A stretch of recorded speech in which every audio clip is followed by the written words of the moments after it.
Hello students, welcome to Magnet Brains Hindi medium. मैं लाली वर्मा आप सभी विद्यार्थियों का बहुत बहुत स्वागत करती हूँ। स्वागत करने के साथ साथ ये आशा भी करती हूँ कि आप सभी स्वस्थ होंगे। प्रिय विद्यार्थियों, अपने स्वास्थ्य का विशेष रूप से ध्यान रखिएगा। जैसा कि आप सभी ने कहा कि अभिव्यक्ति और माध्यम बुक्स के चैप्टर जैसे खास तौर से नए और अप्रत्याशित विषयों पर लेखन वाला वीडियो लेकर आइए, तो आई होप आपने इसका प्रीवियस वीडियो देख लिया होगा। इस वीडियो में हम करेंगे इसी पार्ट के एनसीईआरटी सॉल्यूशंस, जिनमें सब कुछ हम जानेंगे कि क्या हैं आखिर अप्रत्याशित। तो मैग्नेट ब्रेन्स पर इसी तरह से आपको हर एक विषय के वीडियोस प्रोवाइड होते रहेंगे। आपको चिंता करने की बिल्कुल जरूरत नहीं है। क्यों? क्योंकि मैग्नेट ब्रेन्स है आपके लिए, जो कक्षा 7वीं से 12वीं तक की online school education 100% free provide करता है। साथ ही साथ सभी प्रकार की प्रतियोगी परीक्षाओं के वीडियोस भी आप देख सकते हैं 100% फ्री। यस ऑफ कोर्स, अब आ गई हैं मैग्नेट ब्रेन्स की बुक्स और ई बुक्स, जिनमें है ढेर सारा, मतलब यूं कहूं कि सफलता का खजाना है। तो इसमें कोई अतिशयोक्ति नहीं होगी। मैग्नेट ब्रेन्स की बुक्स और ई बुक्स आ जाने से आपको हर एक कॉम्पिटिटिव एग्जाम में सफलता जरूर मिलेगी। तो आपके डिस्क्रिप्शन में लिंक दी है, क्लिक कीजिए, जिनमें है MCQ, sample papers, previous year question papers, NCERT solution, सब कुछ है, सब कुछ है। मैंने कहा ना, सब कुछ है। तो आप उनको क्लिक जरूर करो और ध्यान से देखो। अब हम चलते हैं इस वीडियो की तरफ, जिसमें नए और अप्रत्याशित विषयों पर एनसीईआरटी सॉल्यूशन हम करने वाले हैं। तो चलते हैं सबसे पहले प्रश्न पर। पहला प्रश्न है, अधूरे वाक्यों को अपने शब्दों में पूरा कीजिए। कौन कौन से अधूरे वाक्य दिए हैं? यहां पर अधूरे वाक्य दिए हैं। पहला है, हम नया सोचने लिखने का प्रयास नहीं करते क्योंकि। अब ये है अधूरा वाक्य, इसको हमको करना है पूरा। आज ब्लैक चुने क्या? तो हम नया सोचने लिखने का प्रयास नहीं करते क्योंकि। अब देखते हैं भाई क्या है। दूसरा है, लिखित अभिव्यक्ति की क्षमता का विकास नहीं होता क्योंकि। क्या कारण है? हमें विचार प्रवाह को थोड़ा नियंत्रित रखना पड़ता है क्योंकि। अगला है, लेखन के लिए पहले उसकी रूपरेखा स्पष्ट होनी चाहिए क्योंकि। लास्ट है, लेख में मैं शैली का प्रयोग होता है क्योंकि। इन सभी पर हमें अपने विचार व्यक्त करना है कि ये है नए और अप्रत्याशित विषय, कि यदि इस तरह से आपको अपूर्ण वाक्य को पूर्ण करने का प्रश्न आ गया तो आप किस तरह से अपनी कल्पना शक्ति के माध्यम से, शब्द शक्ति के माध्यम से इन वाक्यों को पूरा करेंगे। तो आइए पहले हम बता देते हैं कि किस तरह से आपको पूरा करना है। तो ये है कि सबसे पहला, हम नया सोचने लिखने का प्रयास नहीं करते क्योंकि हमें यह चुनौती जैसा लगने लगता है। हम कुछ भी नया सोचने का ही प्रयास नहीं करते, कुछ भी नया लिखने का ही प्रयास नहीं करते क्योंकि हमें तो ये चैलेंज लगता है, नहीं भाई हम नहीं लिख पाएंगे, है ना, ऐसा कुछ सोचने लगते हैं। दूसरा है, लिखित अभिव्यक्ति की क्षमता का विकास नहीं होता। अब लिखित अभिव्यक्ति की क्षमता का विकास क्यों नहीं होता? क्योंकि दूसरों के द्वारा तैयार की गई सामग्री को याद करके ज्यों का त्यों प्रस्तुत कर देने की हमारी बुरी आदत हो गई है। इसलिए हम अपनी लिखित अभिव्यक्ति की क्षमता का विकास ही नहीं कर पाते हैं, क्योंकि जो लिखा है उसको हम एज इट इज याद कर लेते हैं और वही लिखाते हैं, जिससे हमारी क्षमता का तो विकास ही नहीं होता है। अगला है कि हमें अपने विचार प्रवाह को थोड़ा नियंत्रित रखना पड़ता है। क्यों? क्योंकि विषय में खुलापन थोड़ा कम हो और फोकस अधिक हो। तो हमें अपने विचार प्रवाह, मतलब थॉट्स, अनगिनत थॉट्स आते हैं। हम क्लास में बैठे हैं लेकिन हमारा माइंड क्या पता कहाँ कहाँ घूमाता है इतने में। तो हम अपने विचार प्रवाह को थोड़ा नियंत्रण रखना पड़ता है, क्योंकि विषय में खुलापन थोड़ा कम हो और फोकस अधिक। यदि हम विचारों की उधेड़-बुन में लगे रहेंगे तो जो विषय हम पढ़ रहे हैं या जिस भी काम में हम लीन हैं या जिस भी काम को करने वाले हैं उसमें हम 100% फोकस्ड नहीं रह पाएंगे। इसलिए हमें अपने विचार प्रवाह को नियंत्रित रखना होगा। अगला है, लेखन के लिए पहले उसकी रूपरेखा स्पष्ट होनी चाहिए।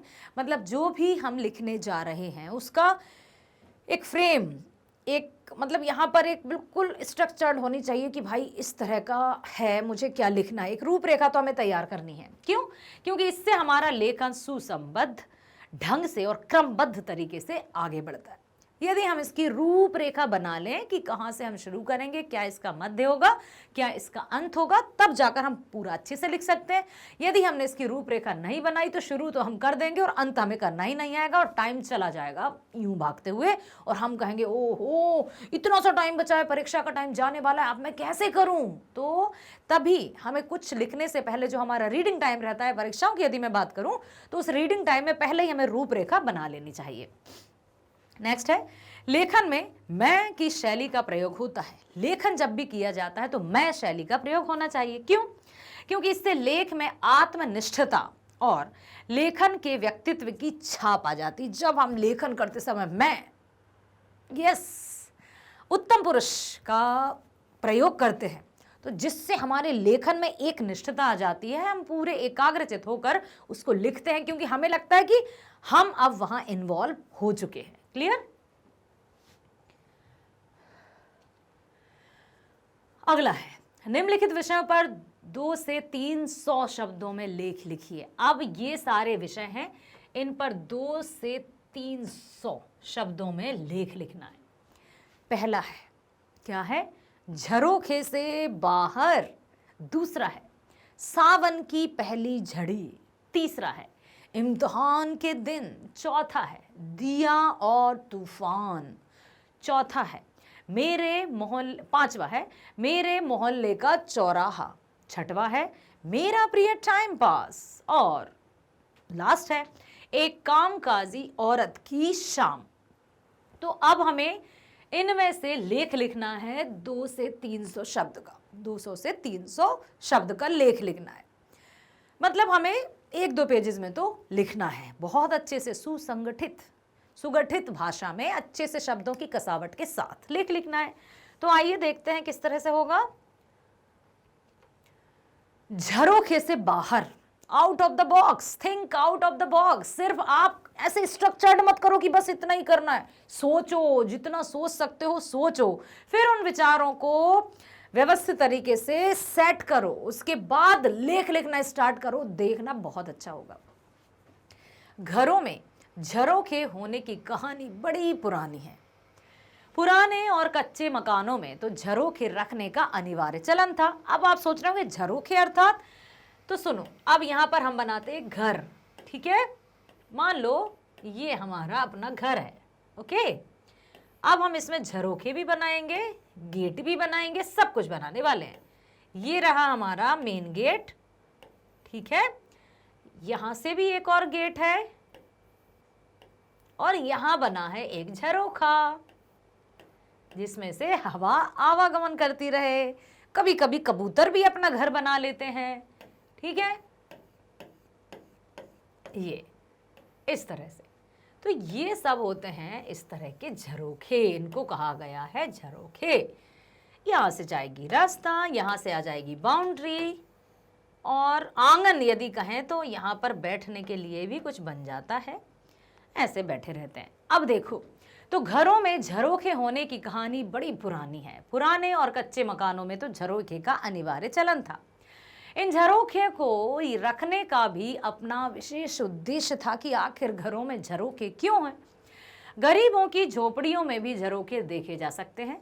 ये बात अलग थी कि झोपड़ियों में झरोखे बनाए नहीं जाते, बल्कि ये अपने आप बन जाते थे।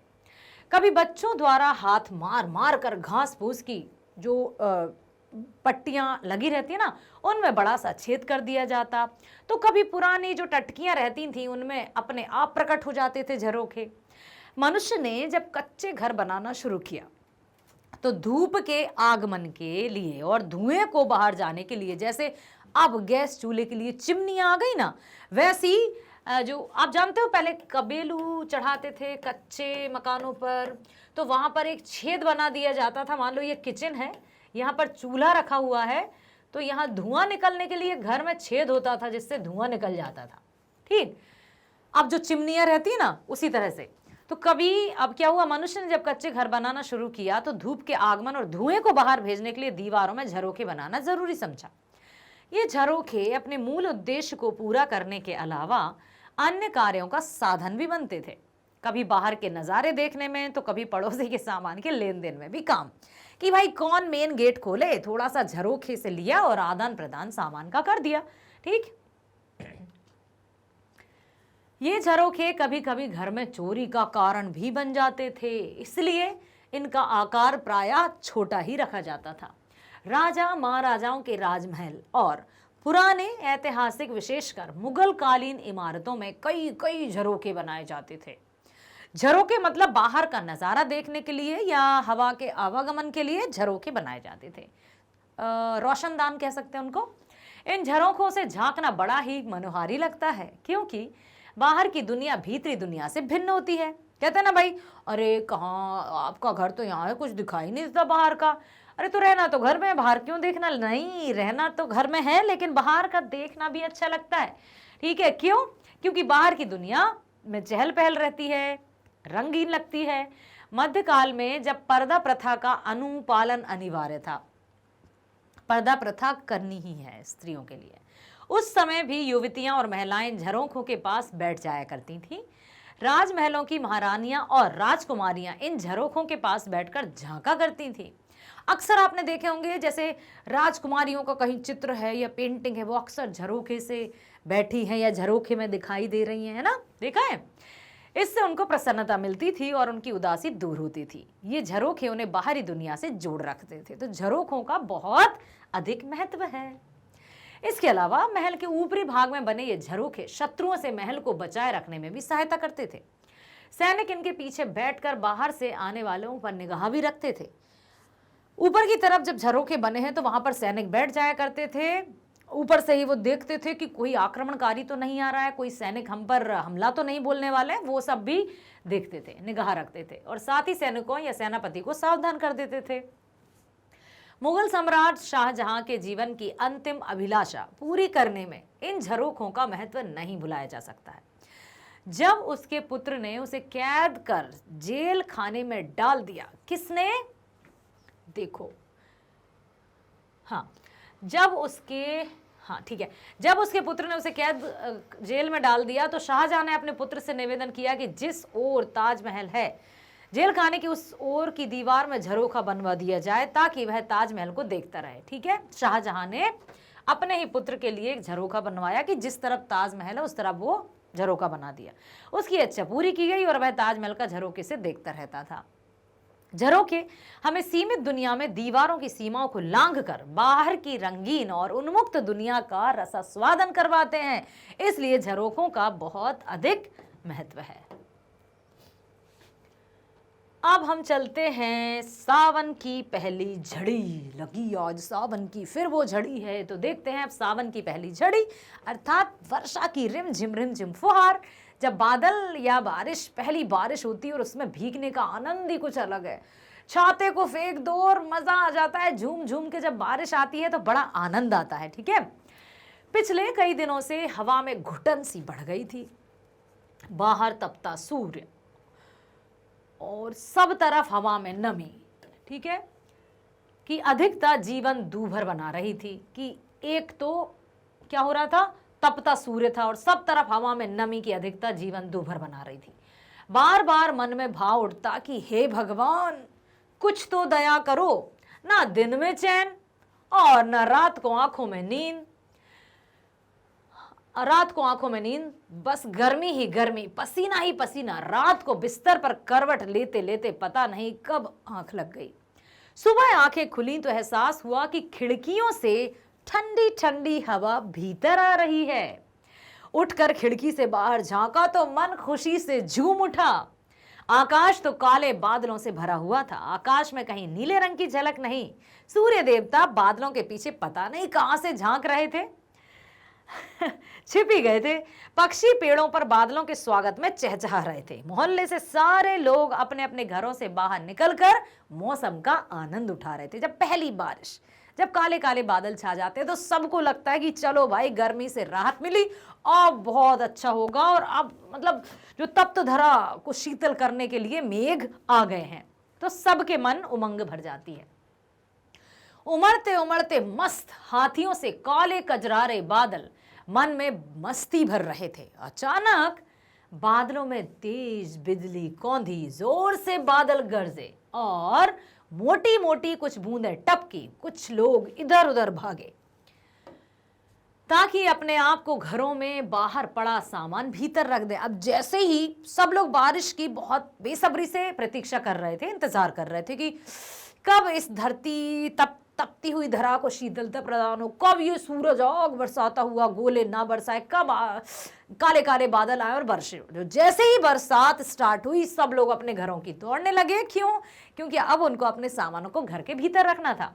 पल भर में ही बारिश का तेज सर्राटा आया और फिर लगातार तेज बारिश शुरू हो गई। महीनों से प्यासी धरती की प्यास बुझ गई। पेड़ पौधों के पत्ते जैसे नहा गए हों, उनका धूल धूसरित चेहरा धुल गया और हरी भरी दमक फिर से लौट आई। छोटे छोटे बच्चे बारिश में नहा रहे थे, खेल रहे थे, एक दूसरे पर पानी उछाल रहे थे। कुछ ही देर में सड़कें, गलियां छोटे छोटे नालों की तरह पानी भर भर कर बहने लगी थी। बहुत ही आनंद की अनुभूति हो रही थी। कल रात तक दहकने वाला दिन आज खुशनुमा हो गया था। 3-4 घंटे बाद बारिश की गति कुछ कम हुई और फिर 5-10 मिनट के लिए बारिश रुक गई। तो ये थी सावन की झड़ी। लोग बाहर निकले पर इससे पहले फिर से बारिश शुरू हो गई। अब सावन की झड़ी है भाई, कभी तो कहते ना यहाँ से, हाँ एक बड़े बचपन में हमने एक कहावत सुनी थी गांव में कि अब सावन आते ही पेड़ों पर झूले डल जाते हैं। हाँ, सावन आते ही पेड़ों पर झूले डाल दिए जाते हैं और खूब झूला करते थे सावन के महीने में।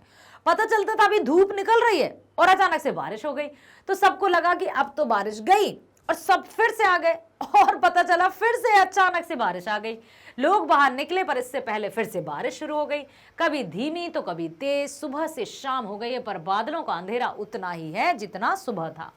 रिमझिम बारिश आ रही है, घरों की छतों से पानी पनालों से बह रहा है। मेरी दादी अभी कह रही थी कि आज शनिवार को बारिश की झड़ी लगी है, यह तो अगले शनिवार तक ऐसे ही रहेगी।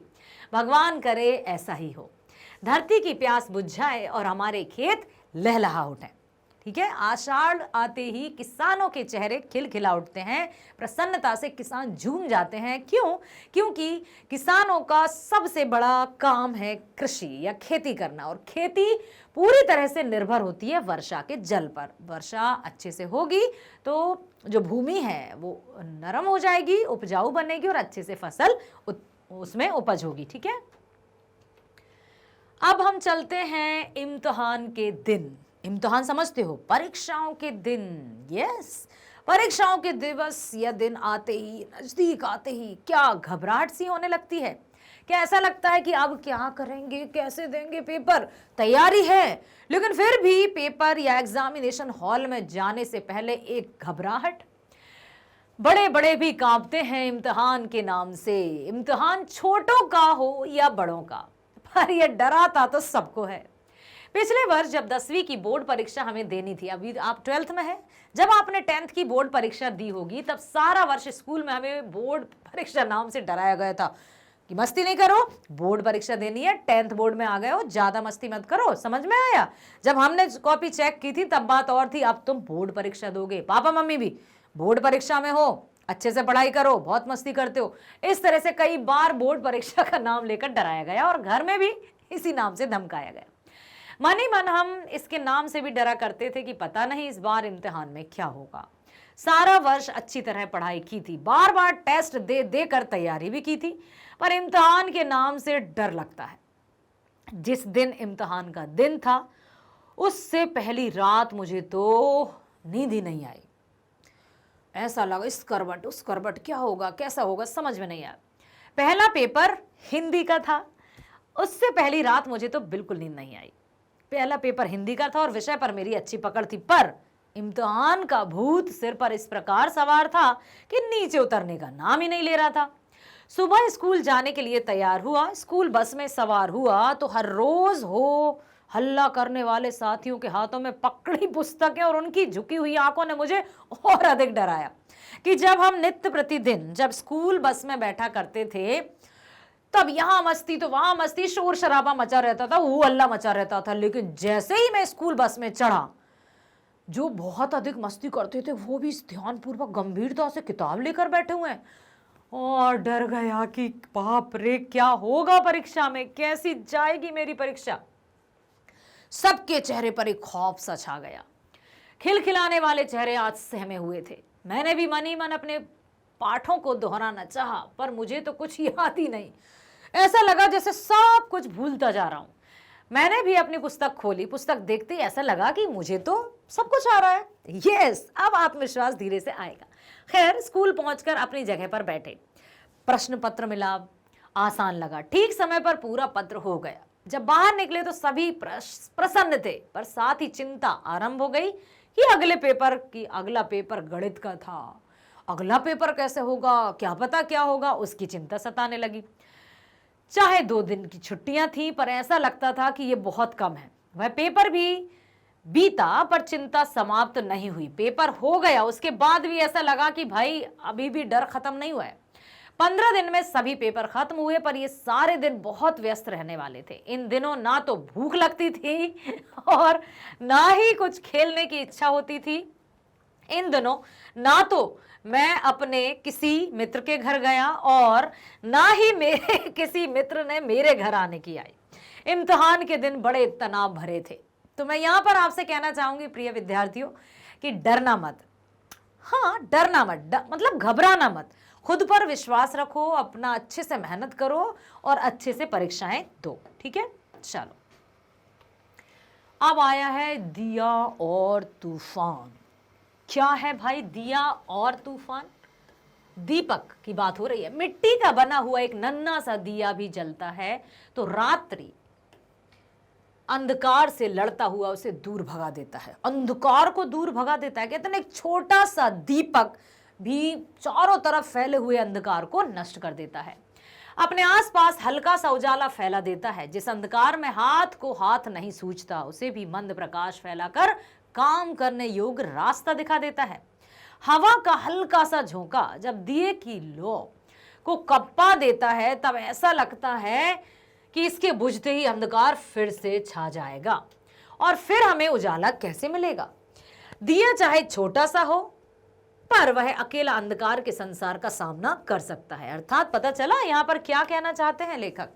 यहाँ ये कहना चाहते हैं कि हमारी मेहनत यदि हमारे साथ है, यदि हमारा संबल, हमारा आत्मविश्वास हमारे साथ है, तो मुसीबतें कितनी भी बड़ी क्यों ना हो, हम उनसे जीत अवश्य जाएंगे, हम उन पर विजय अवश्य प्राप्त कर पाएंगे। तो किसी भी तरह की मुसीबत से डरना नहीं है। छोटा सा दिया चारों तरफ के अंधकार को मिटा देता है। तो हमारी जो शक्ति है या हमारी जो मेहनत की ताकत है या हमारे अंदर जो संबल है, वो कैसे हमें मुसीबतों से पार नहीं लगाएगा। इंसान जीवन की राह में आने वाली कठिनाइयों का भी उसी तरह मुकाबला क्यों नहीं कर सकते? मीन्स अवश्य कर सकते हैं। यदि वे तूफान का सामना करके अपनी टिमटिमाती लौ से प्रकाश फैला सकता है, तो हम भी हर कठिनाई में कर्मठ बनकर संकटों से निकल सकते हैं। समझ में आया? एक छोटा सा दीपक अंधकार को प्रकाश में बदल सकता है, तो हमारी मेहनत सफलता में क्यों नहीं बदल सकती।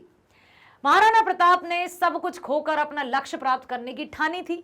हमारे पूर्व प्रधानमंत्री लाल बहादुर शास्त्री ने नन्हे से दिए के समान जीवन की कठोरता का सामना किया और विश्व के सबसे बड़े गणतंत्र भारत के प्रधानमंत्री पद प्राप्त किया था।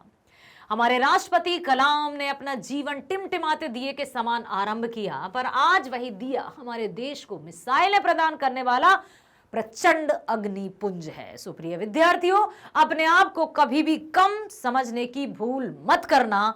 आप में है वो शक्ति जो बड़ी से बड़ी तूफान को गिरा देगी, जो बड़ी से बड़ी मुसीबत से भी जीत जाएगी। किसी भी तरह की घबराहट, किसी भी तरह की चिंता अपने मन और मस्तिष्क में मत पालना। आप हो सर्वशक्तिमान, जो कर सकते हो हर एक समस्या का समाधान।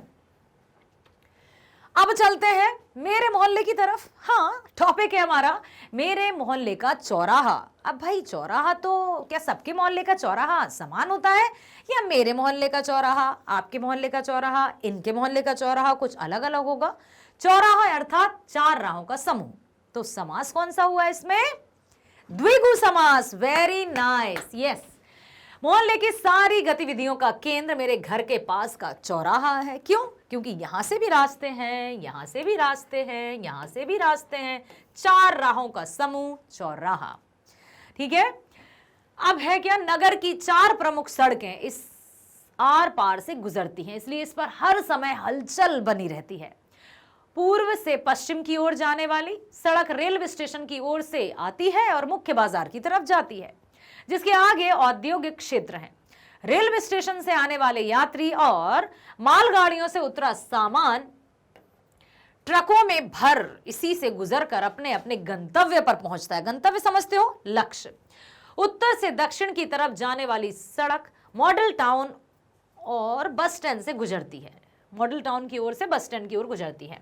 इस पर 2 सिनेमा हॉल तथा अनेक व्यावहारिक प्रतिष्ठान बने हैं, जहां लोगों का आना जाना लगातार रहता है। अर्थात किसी तरह से ऐसा नहीं लगता कि यार मैं कहाँ रहता हूँ। चहल पहल, हंसी मजाक, खुशी ठहाके, ये सब यहाँ पर दिखाई देता है, जिससे मेरा जीवन मुझे बहुत सुंदर लगता है। चौराहे पर फलों की रेहड़ियां, कुछ सब्जी बेचने वाले, खोमचे वाले तो सारा दिन जमे ही रहते हैं। क्योंकि चौराहे के आसपास घनी बस्ती है, इसलिए लोगों की भीड़ कुछ ना कुछ खरीदने के लिए यहाँ आती जाती रहती है। तो मेरा चौराहा मेरा पसंदीदा स्थान है, ये कह सकते हैं।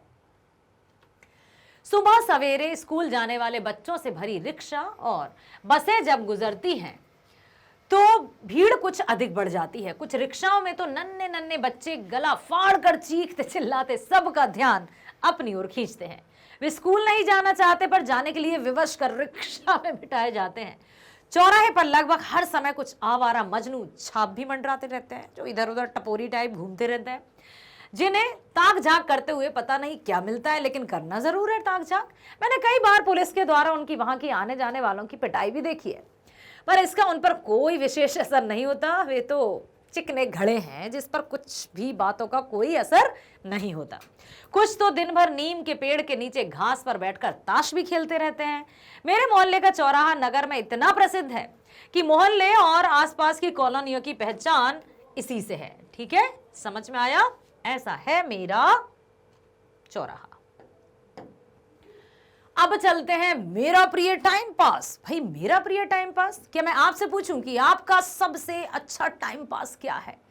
क्या आप टाइम को पास करने के लिए कुछ खेल गेम्स वगैरह करते हो, या आपकी पढ़ाई में ही आपका टाइम ऐसे भाग जाता है, पास होने की तो बात कहिए, वो पास में ही नहीं आता है क्योंकि भाग जाता है, ऐसा कुछ है? तो बताना मुझे कि आपका टाइम पास किससे होता है। अभी हम पढ़ते हैं कि इसमें किस तरह से लिखा हुआ है। ठीक है, आज के आपाधापी से भरे युग में, आपाधापी मतलब समझते हो? भाग दौड़। आज की भाग दौड़ की भरी दुनिया में थकना मना है, थकना मना है, रुकना मना है, बस आगे बढ़ते जाना है। आज के आपाधापी से भरे युग में किसके पास फालतू समय है? पर फिर भी हम लोग मशीनी मानव तो है नहीं। कभी कभी अपने लिए निर्धारित काम धंधों के अतिरिक्त हम कुछ और भी करना चाहते हैं, इससे मन में सुकून प्राप्त होता है। ठीक है, और लगातार काम करने से उत्पन्न जो बोरियत रहती है ना, उससे भी दूर होना चाहते हैं। हर व्यक्ति की पसंद अलग होती है, इसलिए उनका टाइम पास का तरीका अलग होता है। किसी का टाइम पास सोना है, हाँ, कोई क्या सोचता है, भाई मैं तो अपना सोकर टाइम पास करता हूँ, ओके। तो किसी का टीवी देखना, तो किसी का सिनेमा देखना, या किसी का उपन्यास पढ़ना, किसी का इधर उधर घूमना, तो किसी का खेतीबाड़ी का काम करना। मेरा प्रिय टाइम पास क्या है? विंडो शॉपिंग है, ओके। जब कभी काम करते करते मैं ऊब जाता हूं और मन कोई काम नहीं करना चाहता, तब मैं तैयार होकर घर से बाहर बाजार की ओर निकल जाता हूं। और विंडो शॉपिंग के लिए जिस नगर में मैं रहता हूं वहीं काफी बड़ा है, तो अब मैं क्या करता हूं, ठीक है, उसकी तरफ जाने लगता हूं।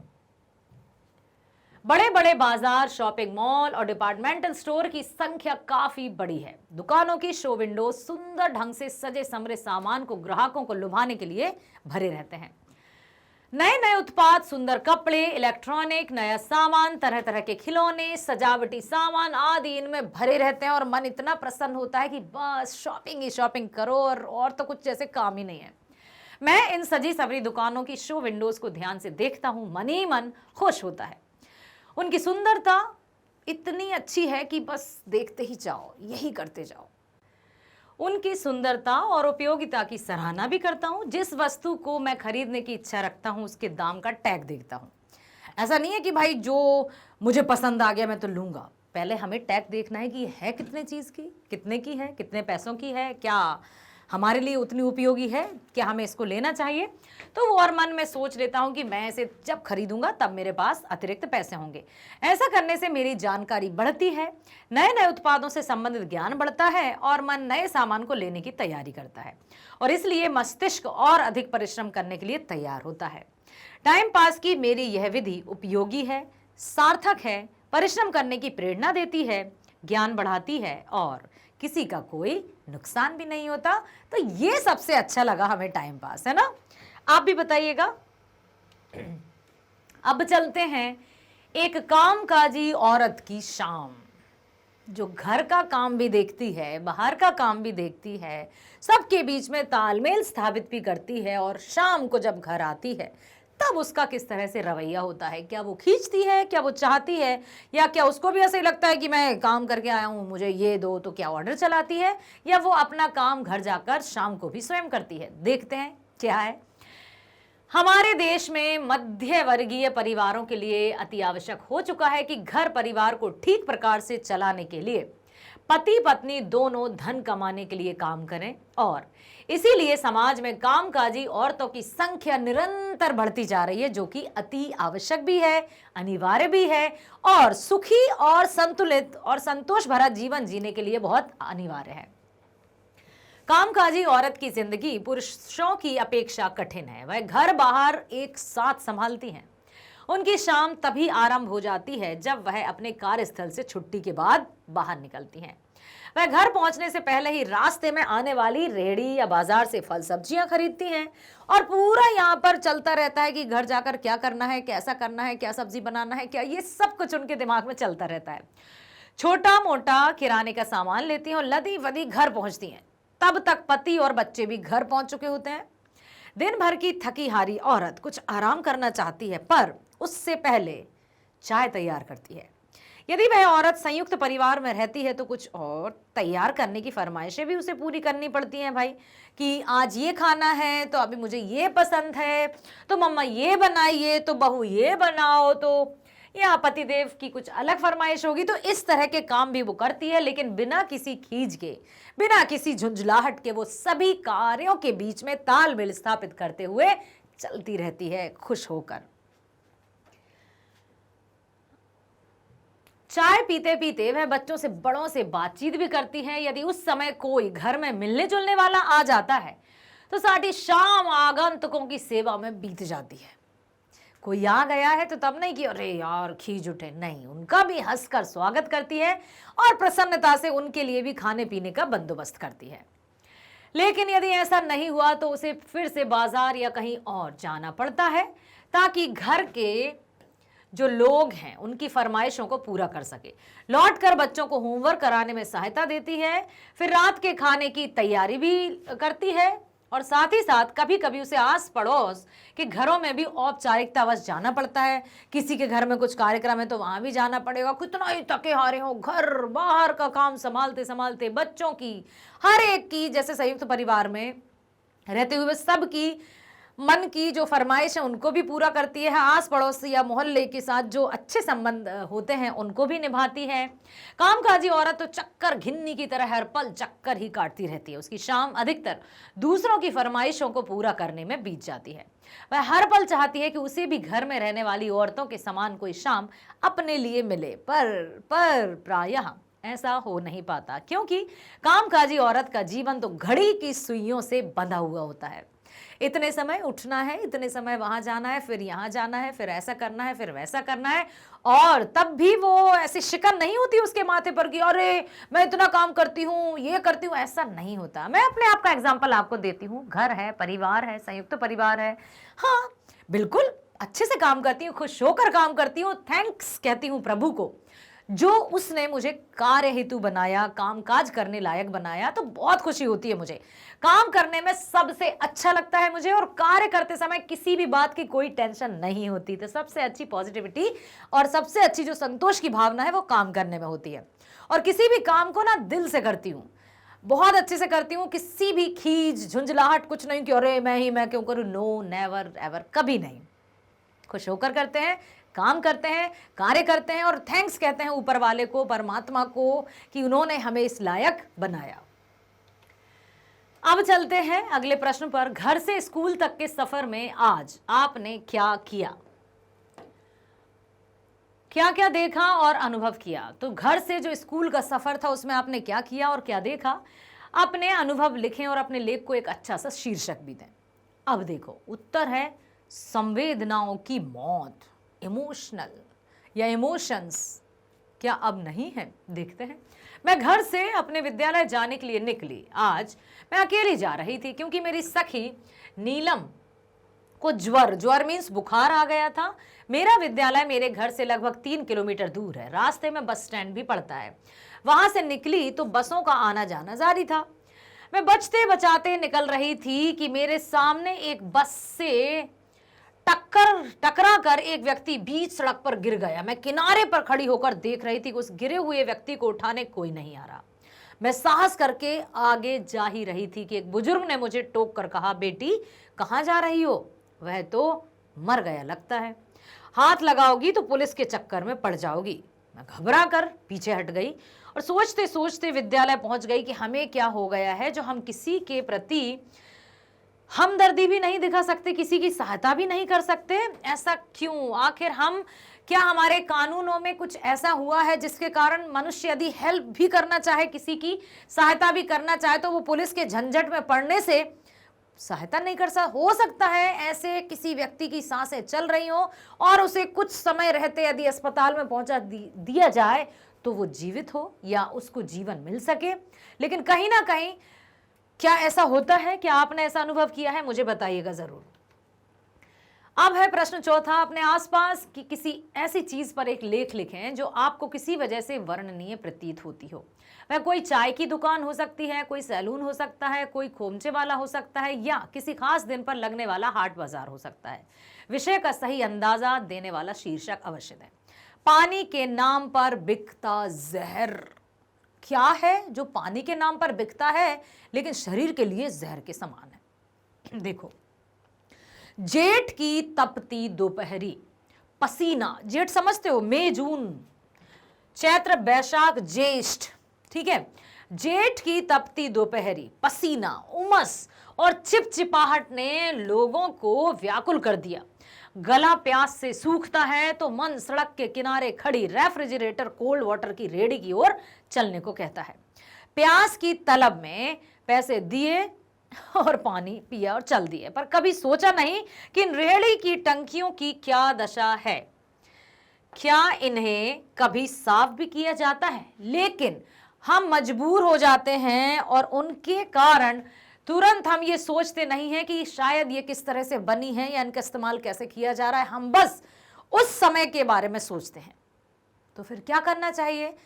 ऐसे में क्या उपाय है जो हम इससे निजात पा सकें? क्या इनमें वास्तव में रेफ्रिजरेटर कोल्ड वाटर है या पानी में बर्फ डली हुई है? कहीं हम पैसे देकर पानी के नाम पर जहर तो नहीं पी रहे?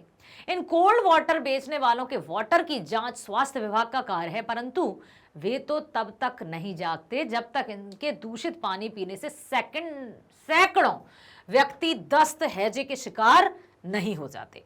आशा है इन गर्मियों में स्वास्थ्य विभाग जागेगा और पानी के नाम पर जहर बेचने वाली इन कोल्ड वाटर की रेहड़ियों की जांच करेगा। तो इस तरह से लिखा जा सकता है। तो आशा करती हूँ आपने ध्यानपूर्वक सुन लिया है और सब कुछ समझ में आ गया है, ठीक है। तो मेरे प्यारे विद्यार्थियों, उम्मीद ही नहीं, पूरा भरोसा, पूरा विश्वास है कि ध्यानपूर्वक आप वीडियोस देख रहे हैं और परीक्षाओं में इनसे संबंधित अप्रत्याशित विषयों से संबंधित कोई भी कुछ भी विषय आ जाएगा और आप उसमें बहुत अच्छे शब्दों और वाक्यों का प्रयोग करके उनको लिख कर आओगे और अच्छे अंक भी प्राप्त करोगे। साथ ही साथ अपने जीवन में नैतिक मूल्यों को भी लेकर आओगे, अपनाओगे। बने रहो हमारे साथ, हम हैं ना आपके साथ। मैग्नेट ब्रेन्स कक्षा 7वीं से 12वीं तक की ऑनलाइन स्कूल एजुकेशन के साथ साथ सभी प्रकार के कॉम्पिटिटिव एग्जाम्स के वीडियोस भी आप देख सकते हैं 100% फ्री। इतना ही नहीं, अब तो आ गई है मैग्नेट ब्रेन्स की बुक्स और ई बुक्स जिनमें है MCQs, sample papers, PYQs, NCERT solutions, जो आपको ना केवल आपके बोर्ड एग्जाम में ही सफलता प्रदान करेंगे बल्कि सभी प्रकार के कॉम्पिटिटिव एग्जाम को क्रैक करने में भी आपकी पूरी हेल्प करेंगे। तो बने रहिए हमारे साथ, मिलते हैं एक और नए वीडियो के साथ। स्वस्थ रहना, खुश रहना, bye bye, thank you so much.